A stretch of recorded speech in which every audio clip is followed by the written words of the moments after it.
നിർധനരായ ക്യാൻസർ രോഗികൾക്ക് വലിയൊരു ആശ്വാസമായി കളമശ്ശേരിയിൽ വി കെയർ എന്ന പുതിയ കാരുണ്യ ഭവനം പ്രവർത്തനം ആരംഭിച്ചു. രോഗി പരിചരണത്തിന് വേണ്ടി 51 മുറികളുമായി 35,000 സ്ക്വയർ ഫീറ്റ് വരുന്ന കെട്ടിടമാണ് ഒരുക്കിയിരിക്കുന്നത്. കൊച്ചിൻ ക്യാൻസർ റിസർച്ച് സെന്ററിനെ തൊട്ടടുത്തായി ഒരുക്കിയിരിക്കുന്ന ഈ കേന്ദ്രത്തിന്റെ ഔദ്യോഗിക ഉദ്ഘാടനവും ആശീർവാദവും സീറോ മലബാർ സഭ major archbishop Mar Raphael Thattil നിർവഹിച്ചു. ജാതിമത ഭേദമന്യേ വഴിയിൽ വീണു പോകുന്നവരെ നെഞ്ചോട് ചേർത്ത് പിടിക്കുന്നതാണ് യഥാർത്ഥ ജനസേവനമെന്ന് അദ്ദേഹം ചടങ്ങിൽ ഓർമ്മിപ്പിച്ചു.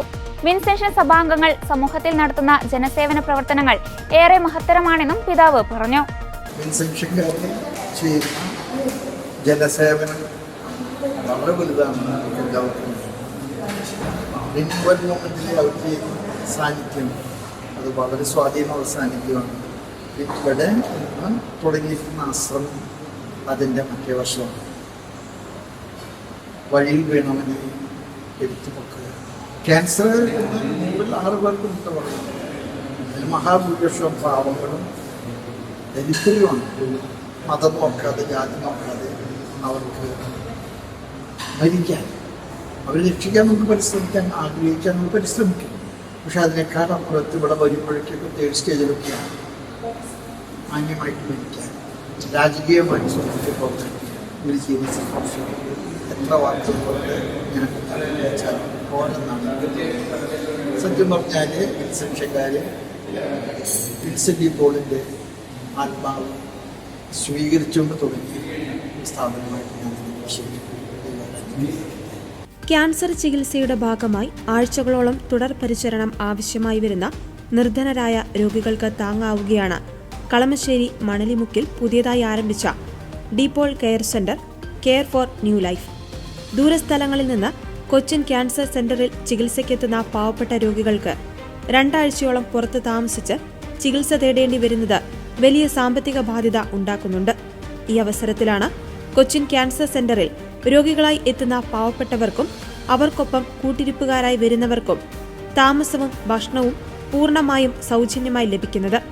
കെയർ സെന്റർ ഫോർ ലൈഫ് എന്ന ലക്ഷ്യത്തോടെ പ്രവർത്തിക്കുന്ന ഈ കേന്ദ്രത്തിൽ രോഗികൾക്ക് ആവശ്യാനുസരണം ആശുപത്രികളിലേക്ക് പോകുന്നതിനുള്ള വാഹന സൗകര്യവും ഒരുക്കുന്നുണ്ട്. വിശുദ്ധ വിൻസെന്റ് പോളിന്റെ ജീവകാരുണ്യ പ്രവർത്തനങ്ങളെ ഉൾക്കൊണ്ടാണ് we care DePaul care centre care for new life പ്രവർത്തിക്കുന്നത്.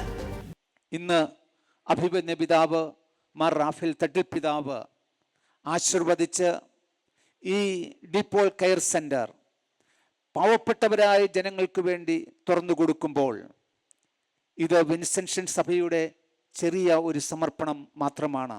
ഒരു മിന്നാമിനിങ്ങിൻ്റെ നുറുങ്ങുവെട്ടം പോലെ ഇതിനെ കണ്ടാൽ മതി. കാരണം ഒത്തിരി പ്രവർത്തനങ്ങൾ പലരും ചെയ്യുന്നുണ്ട്. അതിൽ ഒരു ചെറിയ പ്രവർത്തനം വിൻസെൻഷൻ സഭയും ചെയ്യുന്നു. ഇത് പാവപ്പെട്ടവരോടുള്ള പ്രതിബദ്ധതയാണ്. ഞങ്ങളുടെ സ്വർഗീയ മധ്യസ്ഥനായ വിശുദ്ധ വിൻസെന്റ് പോൾ ഞങ്ങളെ പഠിപ്പിച്ച പാവങ്ങളോടുള്ള പ്രതിബദ്ധത, പാവങ്ങൾ യജമാനന്മാരാണ് എന്ന് പഠിപ്പിച്ച വിൻസെന്റ് പോളിന് സമർപ്പിക്കുന്ന ഒരു സമർപ്പണം കൂടിയാണ് ഇത്. അതോടൊപ്പം തന്നെ ഇന്നത്തെ ഈ മീറ്റിങ്ങിൽ മറ്റൊരു സാമൂഹിക സേവന പ്രവർത്തനങ്ങൾ കൂടിയുണ്ട്. വിൻസെൻഷൻ സഭയുടെ 125 വർഷം, വിൻസെൻഷൻ സഭ സ്ഥാപിതമായിട്ട് 125 വർഷം ആവുകയാണ്. 2029 വിൻസെൻഷൻ സഭ 125 വർഷങ്ങൾ പൂർത്തിയാക്കുകയാണ്. ഈ 125 വർഷങ്ങളുടെ ഈ ജൂബിലി ആഘോഷിക്കുമ്പോൾ വിൻസെൻഷൻ സഭ എടുത്തിരിക്കുന്ന ഒരു തീരുമാനം നമുക്ക് പാവപ്പെട്ടവരായ ഭവനരഹിതരായ 125 കുടുംബങ്ങൾക്ക് ഭവനം പണിതു കൊടുക്കുക എന്നുള്ളതാണ്. Mary Matha provincial superior father Alex Chalangady വിസിയുടെയും മറ്റ് വിശിഷ്ടാതിഥികളുടെയും സാന്നിധ്യത്തിൽ വിൻസെൻഷൻ സഭയുടെ superior general father Paul Puthuva VC ribbon മുറിച്ച് സ്ഥാപനത്തിന്റെ ഫലകം അനാച്ഛാദനം ചെയ്തു. ഇടവക വികാരിയായിട്ട് ചാർജ് എടുക്കുന്ന സമയമാണ്. ആ ഇടവക ആത്മീയമായി പാപ്പരത്വത്തിൽ കിടക്കുന്നു, ഭൗതികമായി തകർച്ചയിൽ കിടക്കുന്നു. അവിടേക്കാണ് വിശുദ്ധ വിൻസെന്റ് പോൾ ഇടവക വികാരിയായി നിയമിക്കപ്പെടുന്നത്. അവിടെ അദ്ദേഹം ആദ്യം ചെയ്തത് ആ ജനങ്ങൾക്ക് വേണ്ടി നിലകൊള്ളുകയായിരുന്നു, അവരോട് കൂടെ നിൽക്കുകയായിരുന്നു. ആ ദേവാലയത്തിൽ എപ്പോഴും ഉണ്ട് അദ്ദേഹം. ആളുകളുടെ ഇടയിലേക്ക് ഇറങ്ങി ചെല്ലും, അവിടെ കുർബാന ചെല്ലാനും കുമ്പസാരം കേൾക്കാനും അവരുടെ വേദനകൾ മനസ്സിലാക്കാനും ഒക്കെ അച്ഛൻ ഉണ്ട്, വിശുദ്ധ വിൻസെന്റ് പോൾ. അങ്ങനെ അവരോടൊപ്പം കഴിയുന്ന ഒരു കാലഘട്ടം. അങ്ങനെ ഇരിക്കുമ്പോൾ ഒരു ദിവസം വിശുദ്ധ കുർബാന അർപ്പിക്കുവാനായിട്ട് സങ്കീർത്തിയിൽ നിൽക്കുന്ന സമയത്താണ് ഒരു സന്ദേശം അദ്ദേഹത്തിന് കിട്ടുന്നത്. ആ ഇടവകയിൽ ഒരു പാവപ്പെട്ട കുടുംബമുണ്ട്. ആ കുടുംബത്തിലെ എല്ലാവരും രോഗികളാണ്, അവരെ സഹായിക്കാൻ ആരുമില്ല. അത് അദ്ദേഹത്തിന്റെ ഹൃദയത്തെ സ്പർശിച്ചു. എന്നിട്ട് അന്ന് അദ്ദേഹത്തെ ആ കുർബാന മധ്യേ അദ്ദേഹം പ്രസംഗിച്ചപ്പോൾ ഈ കുടുംബത്തെ പറ്റിയാണ് പറഞ്ഞത്, രോഗികളെ പറ്റിയാണ് പറഞ്ഞത്, വേദനിക്കുന്നവരെ പറ്റിയാണ് പറഞ്ഞത്. എന്നിട്ട് അദ്ദേഹം പറഞ്ഞു, ആ കുടുംബത്തെ സഹായിക്കാനായിട്ട് നിങ്ങൾ ആരെങ്കിലും ഒക്കെ മുന്നോട്ട് വരണം. കുർബാനകൾ കഴിഞ്ഞു. അതിനുശേഷം വിശുദ്ധൻ വിചാരിച്ചു, ആ വീട്ടിലേക്കൊന്ന് പോകാം, അവരെ ആശ്വസിപ്പിക്കാം, അവരുടെ കൂടെ ആയിരിക്കാം. അങ്ങനെ ആ വീട്ടിലേക്ക് പോകുന്ന വഴി അദ്ദേഹം കണ്ടു ഒരുപാട് ആളുകൾ കൊട്ടയിലും മറ്റ് പാത്രങ്ങളിലും ഒക്കെ ഭക്ഷണമായിട്ട് ആ വീട്ടിലേക്ക് പോവുകയാണ്. ഒരുപാട് ആളുകൾ പോകുന്നു, ഒരുപാട് ആളുകൾ തിരിച്ചു വരുന്നു. അദ്ദേഹത്തിന് തന്നെ വിശ്വസിക്കാൻ പറ്റിയില്ല. അദ്ദേഹം കുർബാന മധ്യേ പറഞ്ഞ കാര്യങ്ങളാണ്, ഒരു പാവപ്പെട്ട കുടുംബത്തെ നമ്മൾ സഹായിക്കണം. ആളുകൾ ഒരുപാട് ആ വാക്കുകൾ ചെവിക്കൊണ്ടുകൊണ്ട് ആ പാവപ്പെട്ട കുടുംബത്തെ സഹായിക്കാൻ പോവുകയാണ്. അവിടെ ചെന്നപ്പോൾ ഒരുപാട് ഭക്ഷണ സാധനങ്ങളൊക്കെ അവിടെ കൂട്ടിവെച്ചിട്ടുണ്ട്. അത് പാകപ്പെടുത്തിയ ഭക്ഷണമൊക്കെയാണ്, പെട്ടെന്ന് നശിച്ചു പോകാം. അദ്ദേഹം വിചാരിച്ചു, ഇങ്ങനെ ഒരുപാട് ഇവർക്ക് ഒന്ന് കൊടുത്തു കഴിഞ്ഞാലും അവർക്കത് സൂക്ഷിക്കാനൊന്നും ഇടമില്ല. അങ്ങനെ ആരൊക്കെയാണ് മുന്നോട്ട് വന്നത് അവരെയൊക്കെ കൂട്ടി ഒരു ഉപവി സംഘത്തെ ഉണ്ടാക്കി വളരെ സിസ്റ്റമാറ്റിക് ആയിട്ട് ആ ഇടവകയിൽ ഓരോ കുടുംബത്തെ സന്ദർശിച്ച് ആ കുടുംബത്തെ ആശ്വസിപ്പിക്കാനും അവർക്ക് വേണ്ട കാര്യങ്ങൾ ചെയ്യാനും ഒക്കെ അവരെ പരിശീലിപ്പിച്ചു. തന്റെ ഉപവി പ്രവർത്തനമൊക്കെ ആരംഭിക്കുന്ന ഒരു കാലഘട്ടം അതാണ്. അങ്ങനെ പിന്നീട് തന്റെ ഉപവി പ്രവർത്തനങ്ങൾ ആ രാജ്യം മുഴുവൻ വ്യാപിപ്പിച്ച് അദ്ദേഹം പിന്നീട് ഈ പ്രപഞ്ചത്തിന് സഭയ്ക്കൊക്കെ പരസ്യ പ്രവർത്തനങ്ങളുടെ സ്വർഗീയ മധ്യസ്ഥനായി തീർന്നു.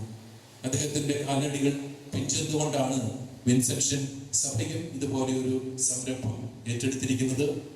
De Paul care centre care for new life സ്ഥാപക ഡയറക്ടറും മന്ദിരത്തിന്റെ നിർമ്മാണ പ്രവർത്തനങ്ങൾക്കും മേൽനോട്ടത്തിനും നേതൃത്വം നൽകി അത് വിജയകരമായി പൂർത്തിയാക്കുകയും ചെയ്ത ഫാദർ ജേക്കബ് കാട്ടിപ്പറമ്പിൽ VC ചടങ്ങിൽ സ്വാഗതം ആശംസിച്ചു.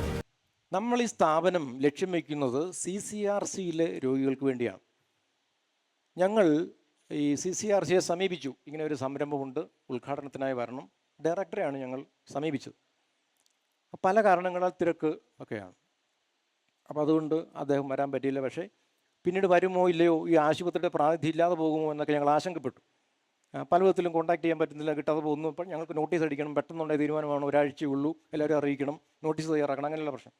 അപ്പോൾ ഞങ്ങൾ സാവധാനം ഇനി കിട്ടില്ലായിരിക്കും എന്ന അർത്ഥത്തിൽ അവിടെ നിന്നുള്ള പ്രാതിനിധ്യം ഉണ്ടാവില്ല എന്ന് മനസ്സിലാക്കി നോട്ടീസൊക്കെ തയ്യാറാക്കി ബാക്കി എല്ലാവരുടെയും പേരൊക്കെ വെച്ചു. CCRCയിൽ നിന്ന് പ്രാതിനിധ്യമില്ല. നമ്മൾ തുടങ്ങുന്ന സംരംഭത്തിന് CCRCയിൽ നിന്ന് പ്രാതിനിധ്യമില്ല എന്നൊരു പ്രശ്നം നമ്മളങ്ങനെ ആലോചിച്ചു എന്നത് ഒരു വശം.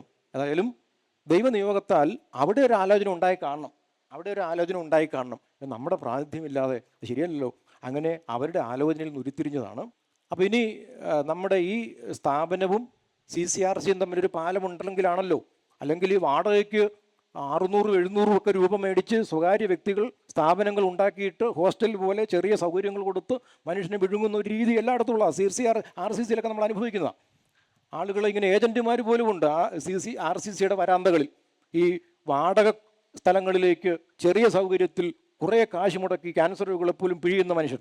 അപ്പോൾ അവർ ഇങ്ങനെ ഒരു സ്ഥാപനമുണ്ടെന്ന് ചൂണ്ടിക്കാണിച്ചു കൊടുക്കേണ്ടത് CCRCയുടെ അധികൃതരാണ്.